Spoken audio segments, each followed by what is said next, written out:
말씀은요, 복을 받는 사람이 어떤 사람인지, 그리고 그 복을 받으면 어떻게 쓰는 것이 하나님이 기뻐하시고 예뻐하시는지에 대해서 말씀하네요.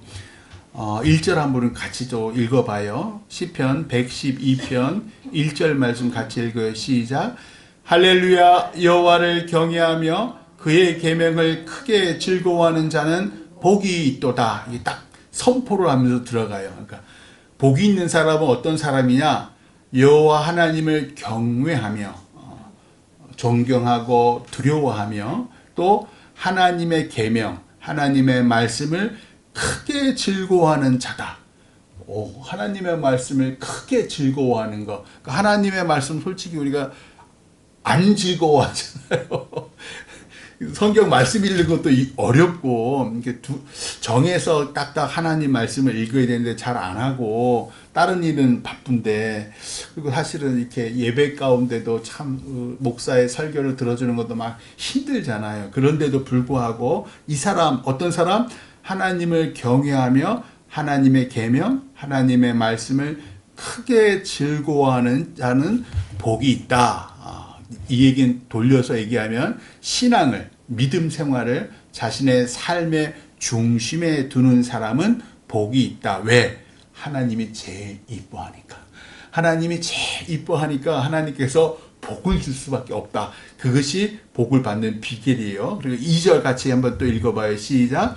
그의 후손이 땅에서 강성하며 정직한 자들의 후손에게 복이 있으리로다. 아멘.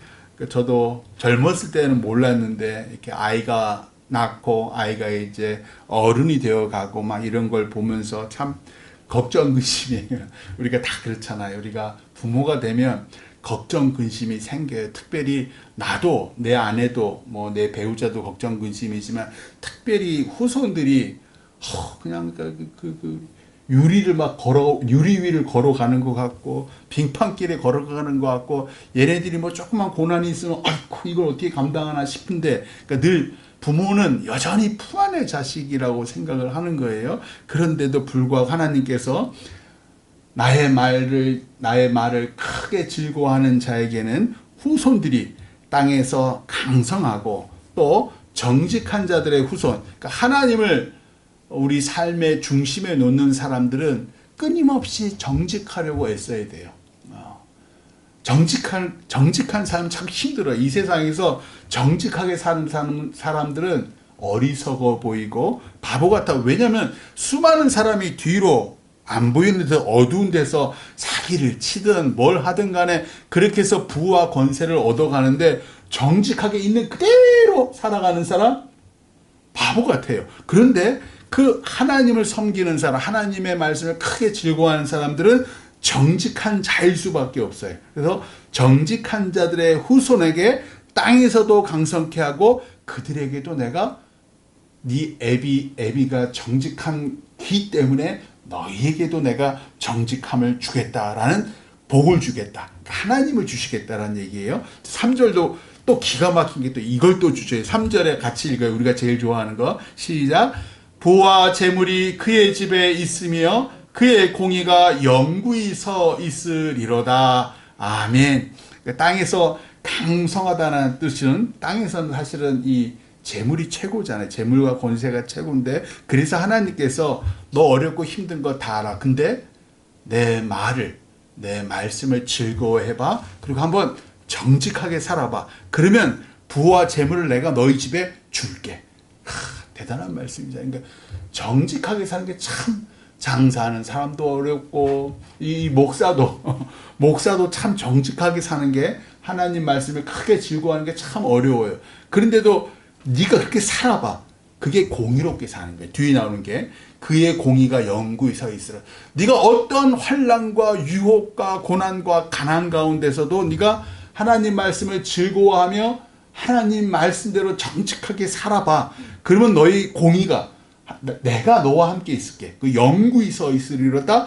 뿐만 아니라 이 세상에서도 너와 너의 자손들에게 부와 재물을 내가 줄게. 감사하죠. 그래서 사실은 예수님이 등장해서도 마찬가지지만 예수님은 뒤집으신 이유가 뭐냐면 지금 이게 구약 성경 있잖아요. 유대인들은 내가 잘 사는 게 하나님에게 복을 받는 거라고 생각을 했어요. 그래서 잘 산 그 하나님께 주신 복의 11조를 근처 최소의 11조까지 하나하나 다 드린 거예요. 왜? 이것이 하나님으로부터 왔다. 나는 이렇게 하나님께서 복을 받아서 이런 재물을 누리고 이런 돈이 있다라고 자랑한 거예요. 근데 문제는 그게 어느 순간 자랑으로 올라요. 하나님은 없고 다른 사람들에게 안목의 정욕이라 그랬잖아요. 자랑하는 거리가 돼버리면서 위선적인 삶. 그러니까 하나님이 즐겁지 않아. 그런데도 내 돈이 있는 거는 자랑하고 싶은 거예요.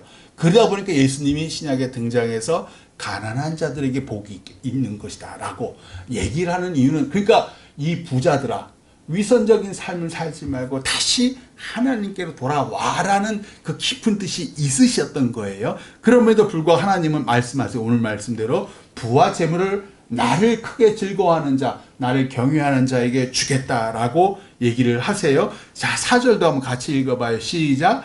정직한 자들에게는 흑암 중에 빛이 일어나나니 그는 자비롭고 긍휼이 많으며 의로운 이로다. 아멘. 계속 정직하다 그러잖아요. 그러니까 나를 경외하며 나의 말씀을 크게 즐거워하는 자는 정직할 수밖에 없다라는 거예요. 정직한 자들에게는 흑암이 있다. 고난이 있다. 아무리 하나님을 잘 섬기고 하나님이 이뻐하셔도 고난이 있다. 욥처럼. 동방의 의인이라고 불리는 그 욥에게도 하나님께서 고난을 주신다. 자, 정직한 자들에게는 대신 고난이 있지만 그 가운데도 빛이 일어나나니. 하나님께서, 빛이신 하나님께서 그와 함께 있기 때문에 그가 고난 중에 그 고난의 노예로 살지 않고 하나님과 함께 일어난다라는 거예요. 그 고난을 딛고 일어나고 고난에 흔들리지 않는다. 그러면서 그는 자비롭고 긍휼이 많으며 정직한 자, 하나님을 섬김에도 부와 재물이 있어서 그걸로 자비롭고 이웃에 나눠주는 사람도 있지만 어려운 사람, 가난이 흑암이 되는 경우도 있죠. 하나님을 크게 즐거워할지라도 가난한 사람들이 있어요. 그러나 그 가난이 그를 쓰러뜨리지 못하고 하나님의 빛이 같이 있어서 그는 그 가난 중에도 자비롭고 긍휼이 많으며 의로운 사람이다 라고 말씀을 해요. 하나님이 함께 하시면 가난해도 베푼다라는 거예요. 자, 5절 같이 읽어봐요. 시작. 은혜를 베풀며 꾸어주는 자는 잘 되나니 그 일을 정의로 행하리로다. 아멘. 은혜를 베풀 수 있는 것. 그러니까 하나님께로부터 내가 받았다라고 생각하면 그 은혜가 베풀어져요. 그러니까 내가 내 노력으로 받으면 안 베풀어져요. 왜? 내가 어떻게 해서 얻은 이 소중한 재물인데 이게 되는 거예요. 근데 하나님께서 나에게 주셨다면, 하나님께 나에게 이걸 왜 주셨을까? 나누라고.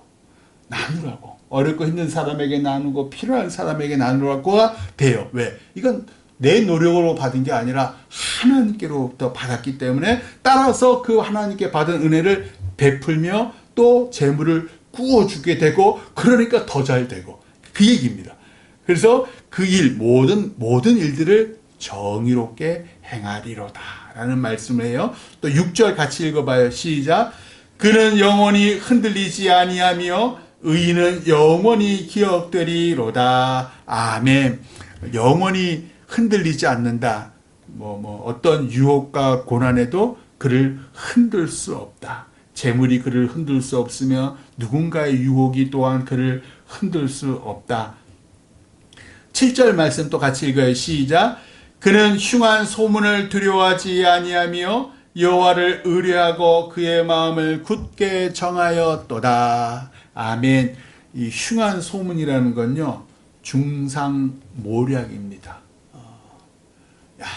저 인간이 왜 저렇게 잘 사는 줄 알아? 이래저래서 그래. 저 인간이 왜 저렇게 착한 척 하는 줄 알아? 이래저래서 그래. 저 인간이 그렇게 남들이 나를 흉한 소문을 내서 나를 중상모략을 해요. 근데 거기에 흔들리지 않는다. 왜?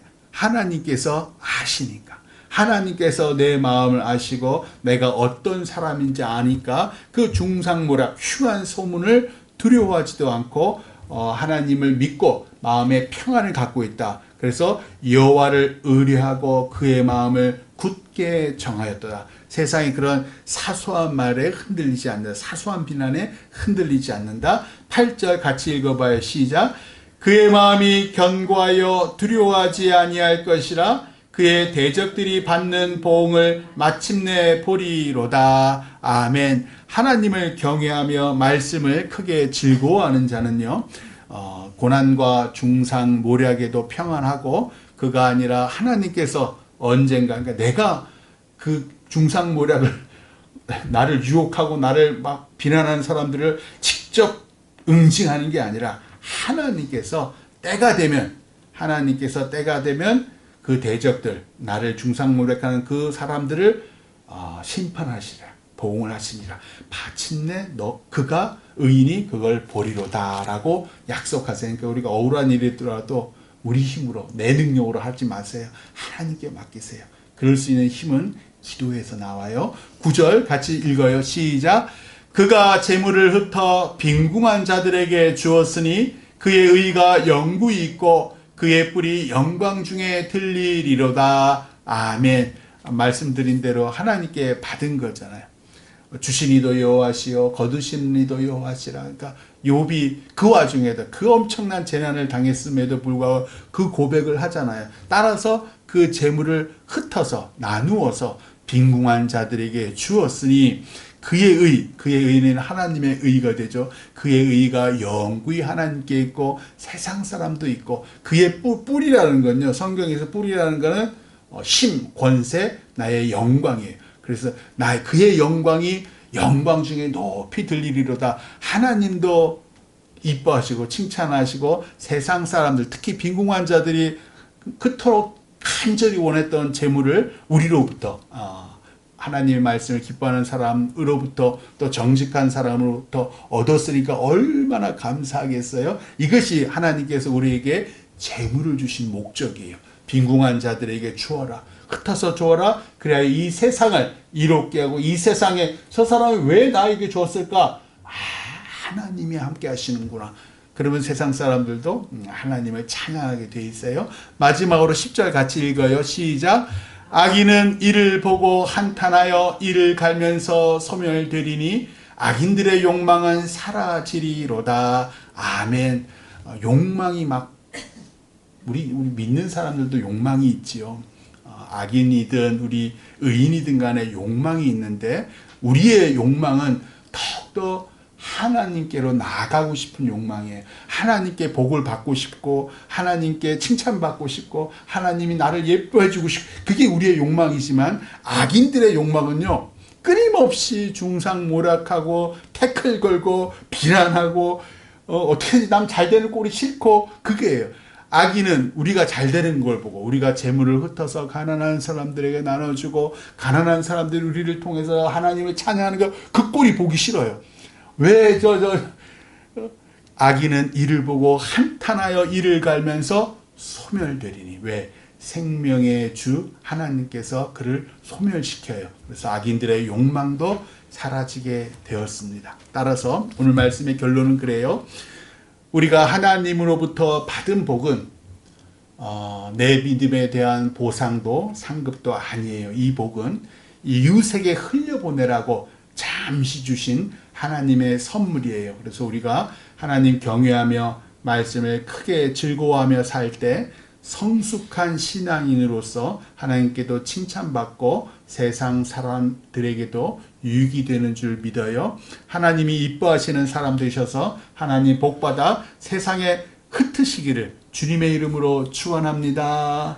기도하겠습니다.